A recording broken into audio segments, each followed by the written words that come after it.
Amici di Sgaialand, a Itinerando Show anche Sandro Gliottone di Bolzano, che con la sua moto che vedete qui proprio dietro di noi negli ultimi 2 anni ha attraversato Asia e Europa. Sandro, raccontaci un po' che cosa hai fatto in questi ultimi 2 anni appunto. Ho percorso 27.000 km, 17 stati e tutta la Mongolia. Caspita. Tutta la Mongolia e in 56 giorni, dai. In 56 giorni, Sì. quindi vuoi segnalarci qualche avvenimento particolare che ti è rimasto nel cuore, qualche avventura particolare? Sì, allora, tempesta nel deserto del Gobi, lì veramente ho preso tanta paura perché non pensavo di arrivare all'alba del giorno dopo.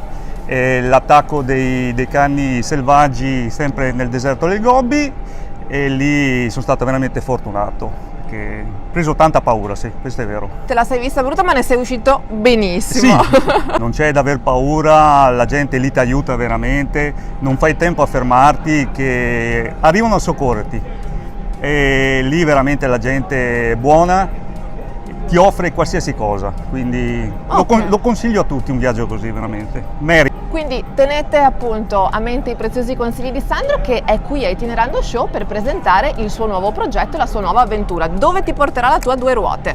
Ma allora, il progetto è questo: se tutto va bene coi visti e l'ok del Pakistan, scenderò nuovamente in Asia, affronterò l'Iran, dopodiché entro in Pakistan scortato perché lì purtroppo ci vuole una scorta fino a Lahore circa, da lì entrerò nel Kashmir affrontando il Karakorum e l'Ladakh. Caspita. Poi da lì scendo e entro in Nepal fino al Kathmandu. Qual è la tua pagina e dove possiamo seguirti? Allora, sia pagina Facebook che YouTube, insomma, è SG Passione Avventura. Perfetto, e allora seguiremo le avventure di Sandro. Alla prossima da Itinerando Show. Grazie a Sandro. tutti, grazie. Ciao. Grazie, ciao.